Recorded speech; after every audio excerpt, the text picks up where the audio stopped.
ফেনীর মাদ্রাসা ছাত্রী নুসরাত হত্যাকারীদের কেউ ছাড় পাবে না হুঁশিয়ারি প্রধানমন্ত্রীর। বললেন, পুড়িয়ে মারার নিন্দা জানানোর ভাষা নেই।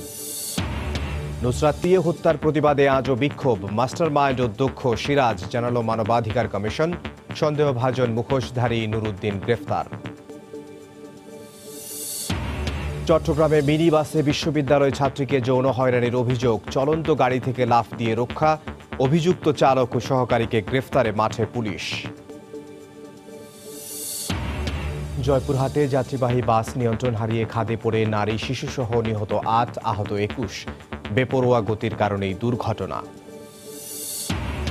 এবং পহেলা বৈশাখের আগে দেশ জুড়ে সাজ সাজ রব। রমনা বটমূলে চলছে শেষ মুহূর্তের প্রস্তুতি। সব অনুষ্ঠান হবে নিরাপদেই, আশ্বস্ত করল র্যাব।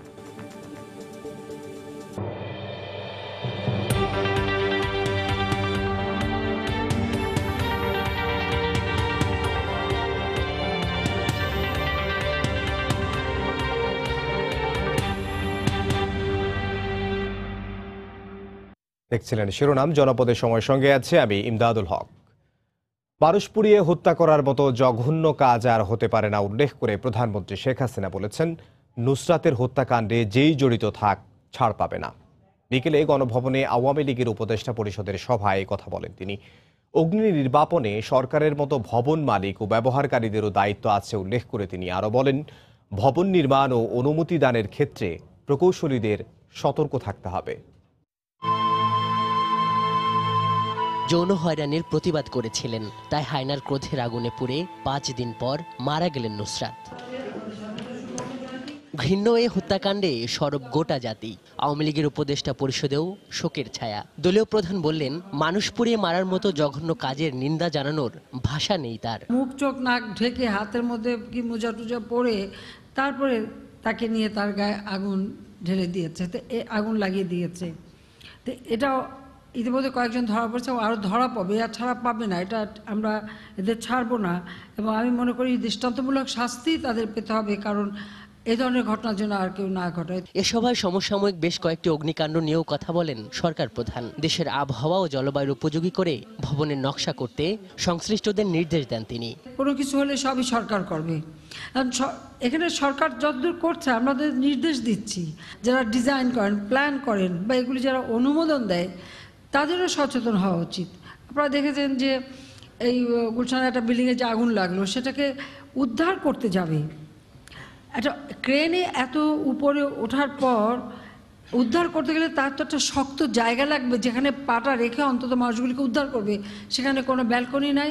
আসন্ন মুজিবনগর দিবস, জাতির পিতার জন্ম শতবার্ষিকীর অনুষ্ঠান সহ দলীয় বিভিন্ন ইস্যুতে দিক নির্দেশনা দেন আওয়ামী লীগ সভাপতি শেখ হাসিনা। আজহার লিমন, সময় সংবাদ, ঢাকা। ফেনীর সোনাগাজীতে যৌন হয়রানির অভিযোগকারী ছাত্রী নুসরাত জাহান রাফিকে পুড়িয়ে হত্যার মাস্টারমাইন্ড ছিলেন অভিযুক্ত অধ্যক্ষ সিরাজউদ্দৌলা। একথা বলেছেন জাতীয় মানবাধিকার কমিশনের পরিচালক আল মাহমুদ ফায়জুল বীর। দুপুরে সোনাগাজী ইসলামিয়া ফাজিল ডিগ্রি মাদ্রাসায় সংবাদ সম্মেলনে তিনি একথা বলেন। ভুক্তভোগী আরেক ছাত্রী ও তার বাবা জানান, আগেই যদি বিচার হতো তাহলে নুসরাতকে এভাবে প্রাণ দিতে হতো না। আরও জানাচ্ছেন আতিয়ার সজল। শুধু নুসরাত জাহান রাফিই নয়, সিরাজউদ্দৌলার লালসার শিকার হয়েছিল তার আরেক সহপাঠীও। এ ঘটনার পর তার বাবা লিখিতভাবে ফেনী জেলা প্রশাসনের তৎকালীন অতিরিক্ত জেলা নির্বাহী ম্যাজিস্ট্রেট সহ মাদ্রাসা পরিচালনা কমিটির কাছে জানান, কিন্তু বিচারের পরিবর্তে তার অভিযোগ তুলে নিতে বাধ্য করে মাদ্রাসা পরিচালনা কমিটির সদস্যরা। অক্টোবরের ৩ তারিখ আমাদের মাদ্রাসার অধ্যক্ষ সিরাজউদ্দৌলা আমার সাথে এরকম একটা ঘটনা করছে, যা ভাষায় বলে প্রকাশ করতে পারবো না। তারপর আমি বাসায় জানাইছি, আব্বু অ্যাপ্লিকেশন করছে, প্রশাসনকে জানাইছে, সবাইকে জানাইছে, বাট এটার কোনো প্রতিকার পাইনি আমরা। তখন যদি এটার প্রতিকার পাইতাম তাহলে আজকে আমাদের বান্ধবীকে আমাদের মাছ থেকে এভাবে চলে যেতে হতো না। এই মাদ্রাসা শিক্ষক, ছাত্র, কমিটির লোক সবাই জানে, কিন্তু কমিটি এটা বিচার করে না বিধায় আজকে কমিটির কারণে আজকে সেই অঘটন ঘটানোর জন্য সে সুযোগ পাইছে। অন্যদিকে মাদ্রাসা কমিটির সাবেক সদস্য জানান, সিরাজউদ্দৌলার বিভিন্ন অপকর্মের প্রতিবাদ করায় তাকে কমিটি থেকে কৌশলে বাদ দেওয়া হয়। কয়েকটা মেয়ের নাম দিয়ে আমি নিজে আবেদন করে, নিজে সই করে আমি ওখানে একটা আবেদন দিয়েছি সিরাজউদ্দৌলার উপরের কক্ষটিকে নিচে নামার জন্য, এবং বলছি সিসি ক্যামেরা স্থাপন করার জন্য, এবং এটা রেজলিউশন আকারে হওয়ার পরও কেন হয় নাই এটা আমার জানার বাইরে। মাদ্রাসায় অগ্নিকাণ্ডের স্থান পরিদর্শনে এসে মানবাধিকার কমিশনের পরিচালক জানান, একাধিক শিক্ষার্থী অধ্যক্ষের যৌন হয়রানির শিকার হয়েছে বলে অভিযোগ করেছেন ছাত্রীরা। মাস্টার মাইন্ড হচ্ছে এখানকার অধ্যক্ষ সিরাজউদ্দৌলা সাহেব। এটা সকল তার ছাত্রীরা বলেছে, ইতিপূর্বেও সে বিভিন্ন ছাত্রীদের সাথে এরকম অশুভ আচরণ করেছে। অধ্যক্ষ সিরাজউদ্দৌলা বিভিন্ন সময় একাধিক প্রতিষ্ঠান থেকে যৌন ও অর্থ কেলেঙ্কারির অভিযোগের কারণে নিজ দল জামাত ইসলামী থেকে বহিষ্কার সহ বিভিন্ন প্রতিষ্ঠান থেকে চাকরিচ্যুত হয়। আতিয়ার সজল, সময় সংবাদ, ফেনী। নুসরাত রাফির শোকাহত পরিবারকে সান্ত্বনা দেওয়ার ভাষা কারো জানা নেই। স্বজনদের আর্তনাদ আর হাহাকারে ভারী হয়ে আছে গ্রামের বাড়ি উত্তর চরচান্দিয়ার পরিবেশ। নুসরাতের আত্মার মাগফিরাত কামনায় মসজিদে মসজিদে আয়োজন করা হয় বিশেষ দোয়া। এদিকে আজও নুসরাতের হত্যায় জড়িতদের দৃষ্টান্তমূলক শাস্তির দাবিতে দেশের বিভিন্ন স্থানে মানববন্ধন করেছেন সর্বস্তরের মানুষ। আতিয়ার সজলের তথ্য, জুলহাস তালুকদারের পাঠানো ছবি নিয়ে রিপোর্ট।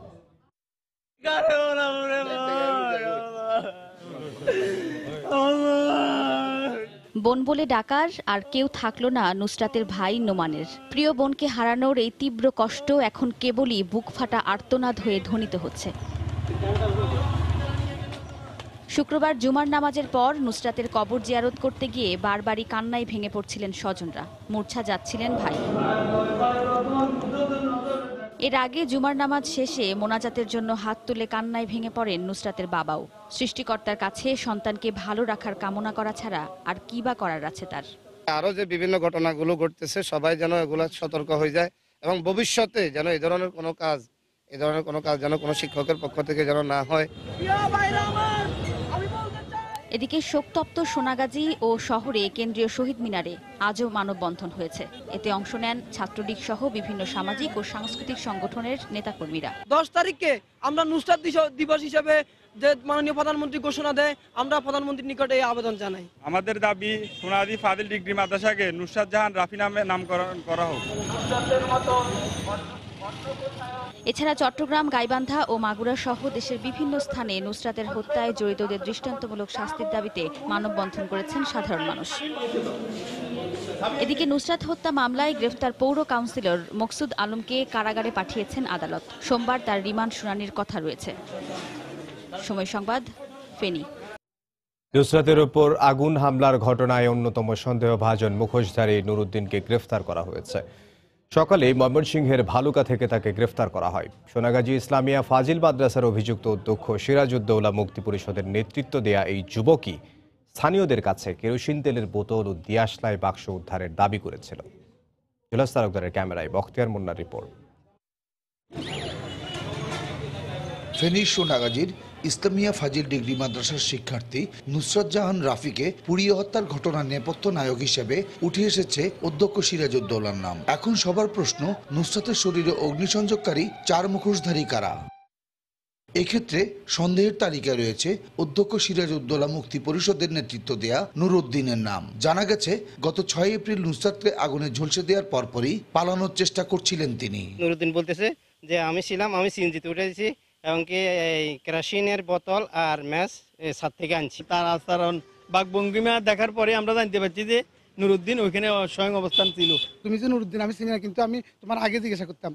সে এর কথা বলতে বলতে সে দৌড় দিয়ে চলে গেছে। মূলত মেয়েকে যৌন নির্যাতনের অভিযোগে অধ্যক্ষ সিরাজউদ্দৌলার বিরুদ্ধে সোনাগাজী মডেল থানায় মামলা করেন নুসরাতের মা। এই মামলায় গত 27 মার্চ গ্রেফতার হয় অধ্যক্ষ সিরাজ। পরদিনই নুরুদ্দিনের নেতৃত্বে গড়ে তোলা হয় সিরাজউদ্দৌলা মুক্তি পরিষদ।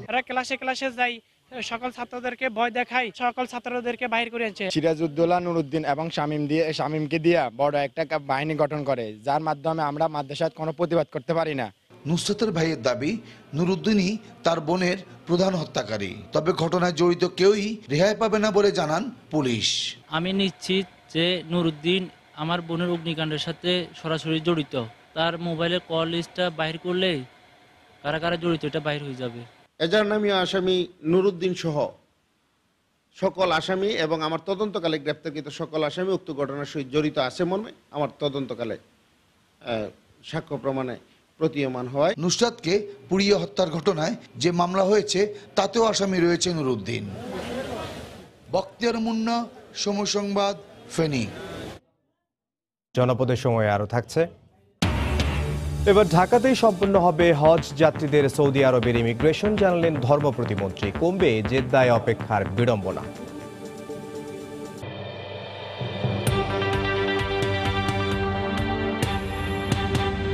চলন্ত মিনিবাসে চট্টগ্রাম বিশ্ববিদ্যালয়ের এক ছাত্রীকে যৌন হয়রানির চেষ্টার অভিযোগ উঠেছে চালক ও হেলপারের বিরুদ্ধে। এক পর্যায়ে চলন্ত গাড়ি থেকে লাফ দিয়ে রক্ষা পান ওই নারী। গত রাতে সামাজিক যোগাযোগ মাধ্যম ফেসবুকে যৌন হয়রানির অভিযোগ করে একটি পোস্ট দেন চট্টগ্রাম বিশ্ববিদ্যালয়ের এক ছাত্রী। তিনি জানান, বৃহস্পতিবার বিকেলে বিশ্ববিদ্যালয়ের ক্লাস শেষে হিউম্যান হলারে করে সহপাঠীদের সঙ্গে শহরে ফিরছিলেন। নগরীর নিউ মার্কেট এলাকায় আসার পর সবাই নেমে যায়, কিন্তু ওই ছাত্রী নামতে গেলে বাধা দেয় গাড়ির চালক ও সহকারী। এমনকি মেয়েটিকে ওড়না দিয়ে পেঁচিয়ে আটকানোর চেষ্টাও করে। আমি নিউ মার্কেটে নামি লাস্ট স্টপেজ, যেহেতু কন্ডাক্টরকে যখন বললাম উনি বলে কি আমি সাইড করে নামাই দিব। উনি থামার পরেও আমি বলছি আপনাকে নামাই দেন, উনি ইউটার্ন নিয়ে স্টেশন রোডের দিকে চলে যায়। তখন আমি ওনাকে বলছি, যখন চিল্লাই বলছি আপনি নামেন, উনি এসে আমার ওড়নাটা গলায় পড়া ছিল ওটা পেঁচিয়ে ধরে, হাতে মোবাইল ছিল ওটা দিয়ে আমি জাস্ট পেছন থেকে ওনাকে চোখে বাড়ি দেওয়ার পর উনি গলাটা ছেড়ে দেয়, আমি লাফ দেই, চলন্ত বাস থেকে লাফ দেই। ফেসবুক পোস্টের মাধ্যমে বিষয়টি নজরে আসে চট্টগ্রাম মেট্রোপলিটন পুলিশের। অভিযুক্তদের বিরুদ্ধে ব্যবস্থা নেওয়ার আশ্বাস দিলে মামলা করেন ওই ছাত্রী। ফেসবুক স্ট্যাটাস দেখে তখন আমি এটাকে সর্বোচ্চ গুরুত্ব দিয়ে সেই ভিকটিমকে, তার মেয়ে এবং তার পরিবারকে আইডেন্টিফাই করছি। ছোট টাইপের একটি গাড়ি এবং ড্রাইভারের একটু বর্ণনা দিয়েছে। পরিবহন শ্রমিকের নেতারা তাদেরকে ইনভলভ করেছি, পুলিশের অন্যান্য যে সকল গোয়েন্দা কাজ যারা করে থাকেন তাদেরকেও ইনভলভ করেছে। আমাদের এখন মূল টার্গেটটাই হচ্ছে ওই যানবাহনটা এবং চালক এবং হেল্পারকে আইডেন্টিফাই করা। এর আগে গত 6 মার্চ নগরীতে অনার্স পড়ুয়া এক ছাত্রী রিকশা আটকিয়ে উত্ত্যক্ত করে বখাটে। সামাজিক যোগাযোগ মাধ্যমে তা ছড়িয়ে পড়লে বখাটে তানবীর ও সোহেলকে গ্রেপ্তার করে পুলিশ। কমল দে, সময় সংবাদ, চট্টগ্রাম। পহেলা বৈশাখ বরণ করে নিতে প্রস্তুত সারা দেশ। বর্ষবরণ উৎসবের শেষ মুহূর্তের প্রস্তুতি নিয়ে আলোচনা করতে ঢাকা বিশ্ববিদ্যালয়ের চারুকলায় আছেন রিপোর্টার রাশেদ বাপ্পি। সরাসরি চলে যাচ্ছি তার কাছে। দর্শক, জনপদের সময়ে বিশেষ আলোচনায় স্বাগত জানাচ্ছি আমি রাশেদ বাপ্পি। আমার পেছনে হয়তো দেখতে পাচ্ছেন মহাকর্মযজ্ঞ। প্রতি বছরের ন্যায় এবারও পহেলা বৈশাখকে বরণ করে নিতে চারুকলা অনুষদ, ঢাকা বিশ্ববিদ্যালয়ের চারুকলা অনুষদের যে কর্মযজ্ঞ সেটি চলছে। হাতে আছে আর মাত্র একটি দিন, করা নাড়ছে বঙ্গাব্দ 1426 এবং বর্ষবরণের যে আনুষ্ঠানিকতা সেই আনুষ্ঠানিকতা চলছে পুরোদমে। কর্মযজ্ঞে হাত দিয়েছেন শিক্ষক শিক্ষার্থীরা সবাই মিলে। এই হাতে যে একটি দিন আছে, একটি দিনের মধ্যে তাদের কর্মযজ্ঞ শেষ করতে চান এবং পহেলা বৈশাখ অর্থাৎ নতুন বছরের প্রথম দিন সকালে যথারীতি যে ঐতিহ্যগতভাবে যে শোভাযাত্রা বের হয়, মঙ্গল শোভাযাত্রা, সেই মঙ্গল শোভাযাত্রার আনুষ্ঠানিকতা চলছে। আমরা আজ মঙ্গল শোভাযাত্রার যে আনুষ্ঠানিকতা সেটি নিয়ে আলোচনা করব, একই সঙ্গে আমাদের যে বর্ষবরণের অতীত বর্তমান এইসব বিষয় নিয়ে আলোচনা করবো। আর এই নিয়ে আলোচনা করতে আমার সঙ্গে অতিথি হিসেবে উপস্থিত আছেন চারুকলা অনুষদের ডিন অধ্যাপক নিসার হোসেন। স্যার, আপনাকে স্বাগত জানাচ্ছি আমাদের আলোচনায়। শুরুতে একটু জানবো যে এখন প্রস্তুতি কি পর্যায়ে রয়েছে? আমাদের বরাবর এই দিনটাতে যে পর্যায়ে আমাদের প্রস্তুতিটা থাকে তার থেকে একটু পিছিয়ে আছি। আপনারা জানেন যে গত কয়েকদিন খুব বৃষ্টি ঝড়বাদল হওয়াতে আমাদের যে কাগজ দিয়ে আচ্ছাদন দিয়ে যে নকশা করবার কাজটা সেটা আমরা করতে পারিনি। তো পরশুদিন থেকে আমরা শুরু করেছি একটা বড় প্যান্ডেল টাঙিয়ে, তেরপল টাঙিয়ে একটা শেড করা এবং তার ভিতরে নিয়ে এখন আমরা সব বাকিগুলোর কাজ করছি। আর বৃষ্টি যদিও এখন তো ফেভার করছে, এখন তো নেই বৃষ্টি, কিন্তু আগামীকাল কি দাঁড়ায়। যাই হোক, এখন আসলে খুব তোড়জোড় করে কাজটা শুরু হয়েছে। সবাই বিশেষ করে ফিনিশ মানে এটাকে চূড়ান্ত করবার জন্য যে চূড়ান্ত যে টাচগুলো দিতে হয় সেগুলো এখন দেবার পথে আর কি। তো আগামীকাল আসলে মোটামুটি একটা চেহারা, ভালো চেহারা দেখা যাবে। তো এমনিতে কাঠামোগুলো সব হয়ে গেছে, ওই কাজের যে আচ্ছাদনটা সেই আচ্ছাদনটাই দেবার চলছে। তো রাতের মধ্যে আমার ধারণা যে রংগুলো জমিনের রংটা হয়ে যাবে, তার উপর আমরা নকশাগুলো কেটে কেটে বসাবো। স্যার, এবার যে আমরা সবসময় দেখি যে আপনারা যে শোভাযাত্রা যে মোটিভ নিয়ে বের হন সেটা আলাদা আলাদা বৈচিত্র্যপূর্ণ। এবারও আমরা দেখছি বৈচিত্র্যপূর্ণ বিষয় মোটিভগুলো রয়েছে। এবার কি কি বিষয়ে আপনারা সামনে নিয়ে আসছেন এবং এর মাধ্যমে কি বোঝাতে চান? হ্যাঁ, আমরা আসলে প্রধানত কিছু জিনিস খুব একই রকম থাকে। সেটা হচ্ছে যে আমাদের যে লোকজ যে সমস্ত শিল্প সামগ্রীগুলো আছে বিশেষ করে পুতুলগুলো আছে সেগুলোকে আমরা অনেক বড় আকারে করি।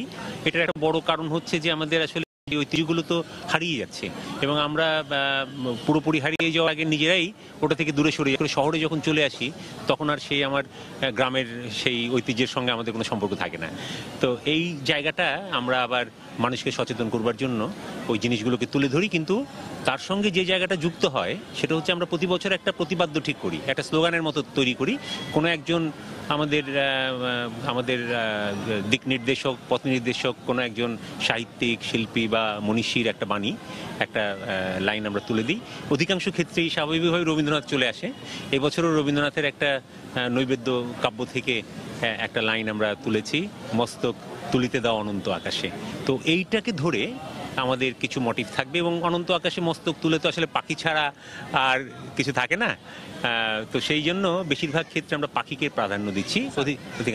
পাখি অনন্ত আকাশে উড়ে বেড়ায়, আমরা সেই চিন্তাকে ধারণ করে মস্তক তুলিতে দাও অনন্ত আকাশে। আমরাও কেন অনন্ত আকাশে মস্তক তুলতে চাচ্ছি? আসলে আমাদের যেটা ছিল এটা ছিল যুব সমাজকে, তরুণদেরকে আমরা আসলে এক ধরনের উদ্দীপনামূলক একটা বক্তব্য তুলে ধরেছি তাদের সামনে।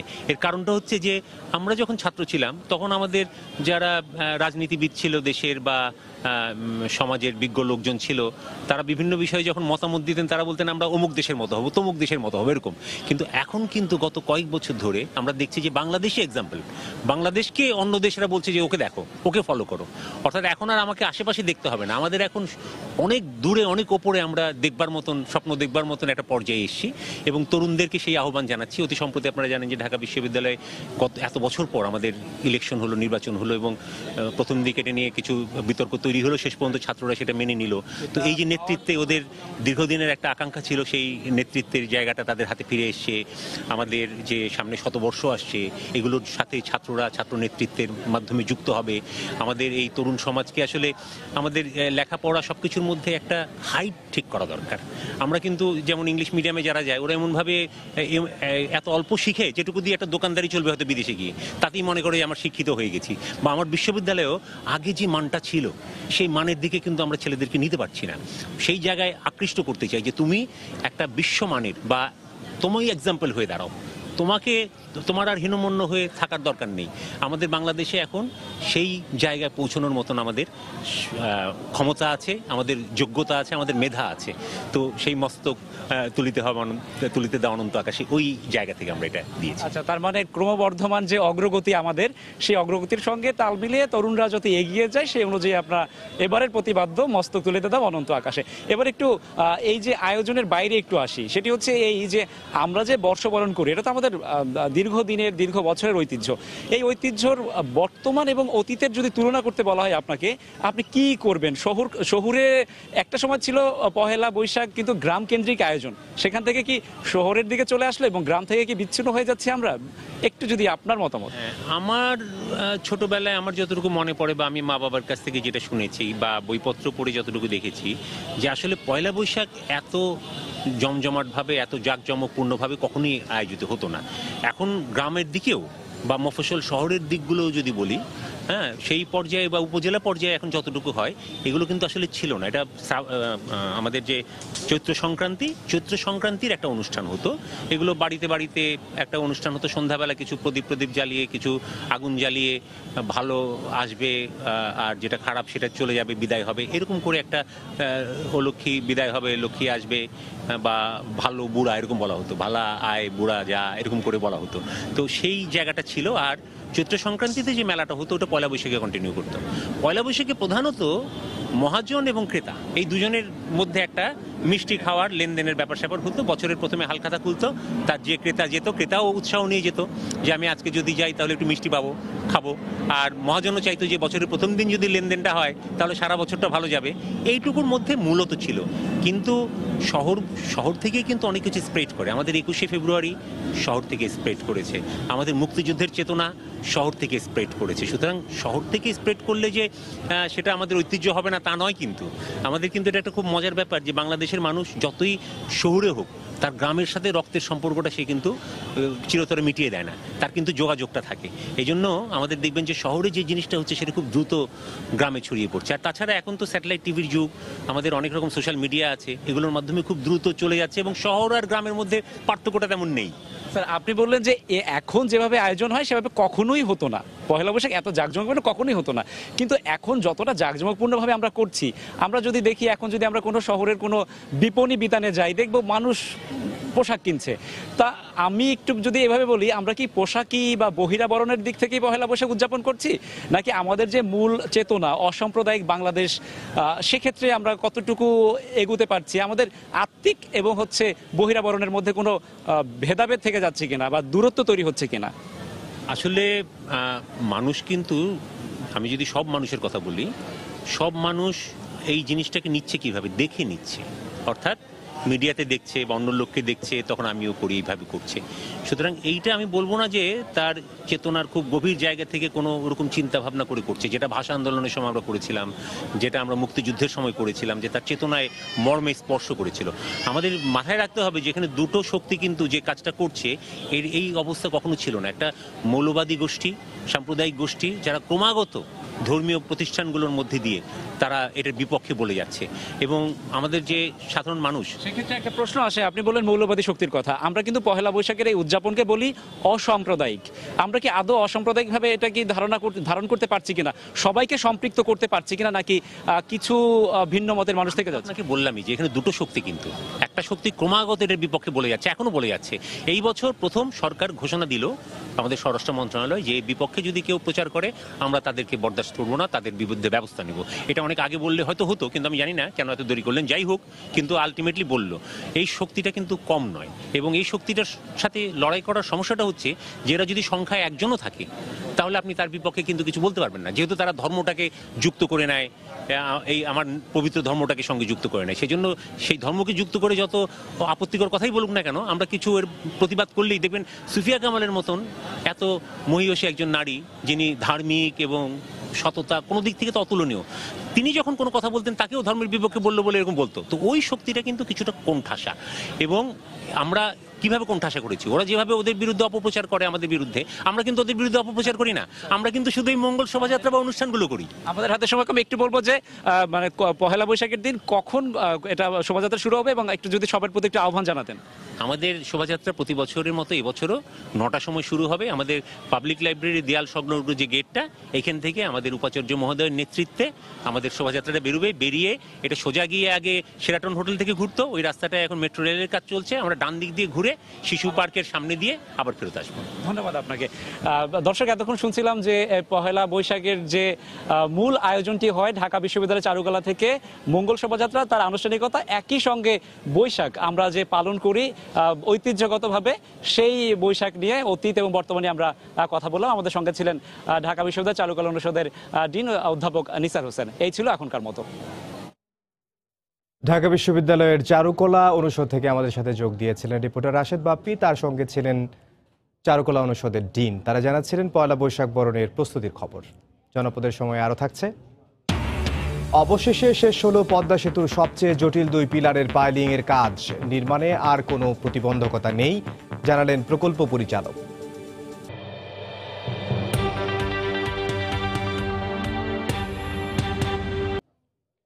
বৈশাখের পোশাক কিনতে সারা দেশের শপিং মলগুলোতে কেনাকাটায় ধুম পড়েছে। এবার ফ্যাশন সচেতন তরুণদের পছন্দ দেশীয় বুটিকের পোশাক। আব্দুল আহাদের রিপোর্ট, ছবি তুলেছেন দিগেন সিংহ।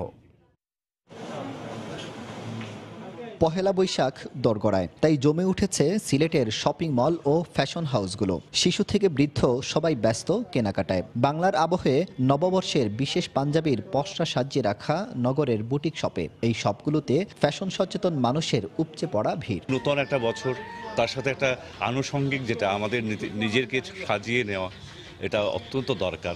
আসছি আসলে মূলত পাঞ্জাবি দেখবো, বাবুর জন্য, আমার জন্য, আমার বাচ্চার জন্য।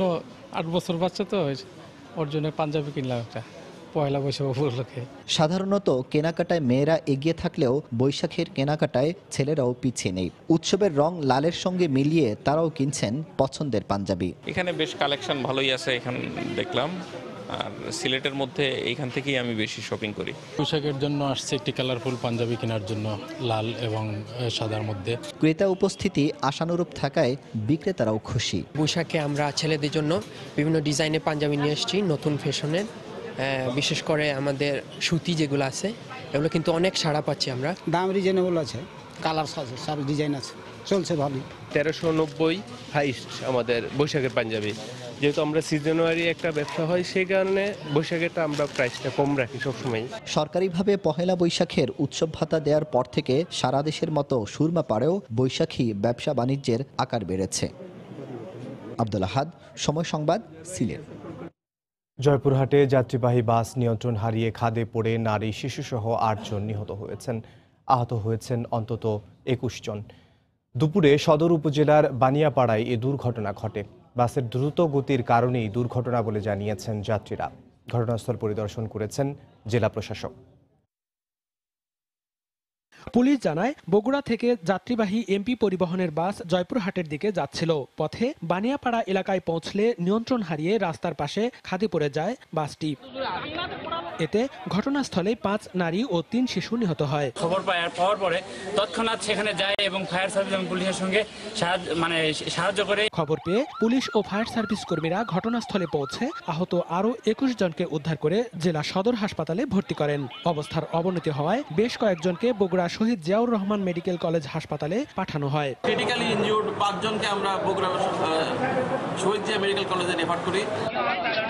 বাসটির দ্রুতগতির কারণেই দুর্ঘটনা ঘটে বলে অভিযোগ করেছেন যাত্রীরা। বাসের টাইম সংকীর্ণ কিনা, বাসের ড্রাইভার দ্রুত গতিতে চালাতে শুরু করলো, বর্তমানের মধ্যে একটানা চলে আসলো। এদিকে দুর্ঘটনার পরপরই ঘটনাস্থল পরিদর্শন করেন জয়পুরহাটের জেলা প্রশাসক। 5 জনকে আর্থিক অনুদান দেওয়া হয়েছে এবং বাকি 3 জনকেও চিহ্নিতকরণ সাপেক্ষে আর্থিক অনুদান দেওয়া হবে এবং আহত ব্যক্তিদের প্রত্যেকেই একটি নির্দিষ্ট পরিমাণ অর্থ সাহায্য সহযোগিতা করা হবে জেলা প্রশাসনের পক্ষ থেকে।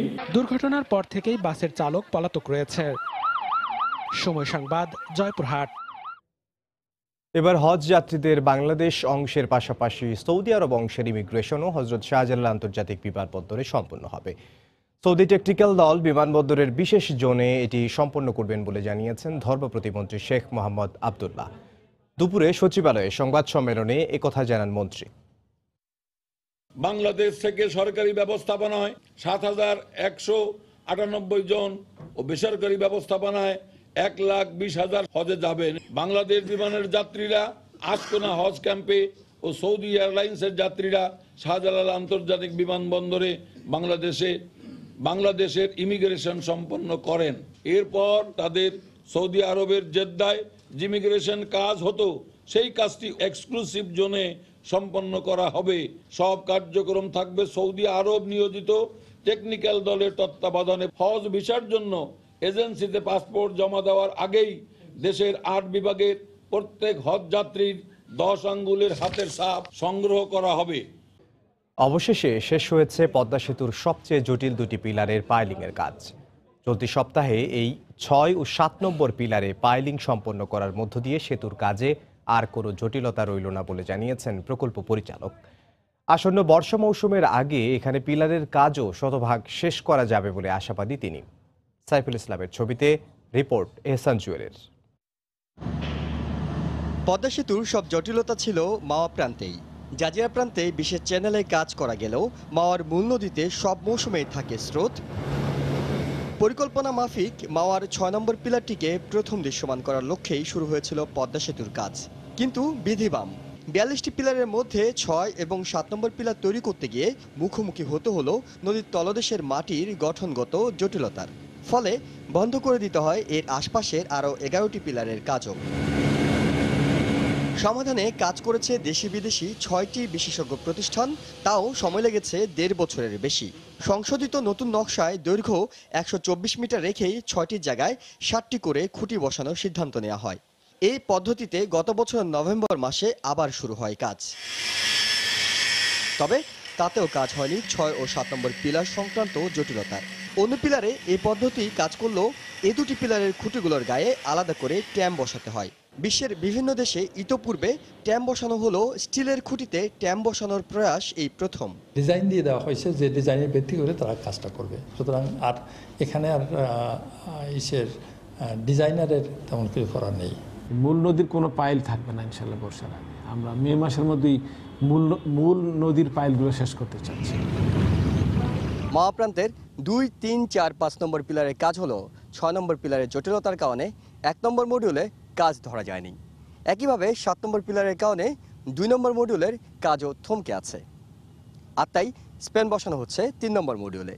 কিন্তু এখন এই 6 ও 7 নম্বর পিলারের জটিলতা অবসান হওয়ার পর দ্রুতই এই দুটি মডিউলও কাজ এগিয়ে নেওয়ার ব্যাপারে আশাবাদী প্রকল্প সংশ্লিষ্টরা। ইহসান জুয়েল, সময় সংবাদ, মাওয়া, মুন্সিগঞ্জ। এ পর্যায়ে শিরোনামগুলো জানিয়ে দিচ্ছে আরেকবার। ফেনীর মাদ্রাসা ছাত্রী নুসরাত হত্যাকারীদের কেউ ছাড় পাবে না, হুঁশিয়ারি প্রধানমন্ত্রীর। বললেন, পুড়িয়ে মারার নিন্দা জানানোর ভাষা নেই। নুসরাতকে পুড়িয়ে হত্যার প্রতিবাদে আজও বিক্ষোভ। মাস্টারমাইন্ড অধ্যক্ষ সিরাজ জানালো মানবাধিকার কমিশন। সন্দেহভাজন মুখোশধারী নুরুদ্দিন গ্রেফতার। চট্টগ্রামে মিনিবাসে বিশ্ববিদ্যালয় ছাত্রীকে যৌন হয়রানির অভিযোগ, চলন্ত গাড়ি থেকে লাফ দিয়ে রক্ষা। অভিযুক্ত চালক ও সহকারীকে গ্রেফতারে মাঠে পুলিশ। জয়পুরহাটে যাত্রীবাহী বাস নিয়ন্ত্রণ হারিয়ে খাদে পড়ে নারী শিশুসহ নিহত 8, আহত 21। বেপরোয়া গতির কারণেই দুর্ঘটনা। এবং পহেলা বৈশাখের আগে দেশ জুড়ে সাজ সাজ রব। রমনা বটমূলে চলছে শেষ মুহূর্তের প্রস্তুতি। সব অনুষ্ঠান হবে নিরাপদেই, আশ্বস্ত করল র্যাব। এই ছিল এখনকার মতো। যে কোনো খবর পেতে ভিজিট করুন সময়নিউজ.tv। আপনার মোবাইলে সময় সংবাদ দেখতে ও সব খবর পেতে ডাউনলোড করুন সময় অ্যাপ। সঙ্গে থাকুন সময়ের।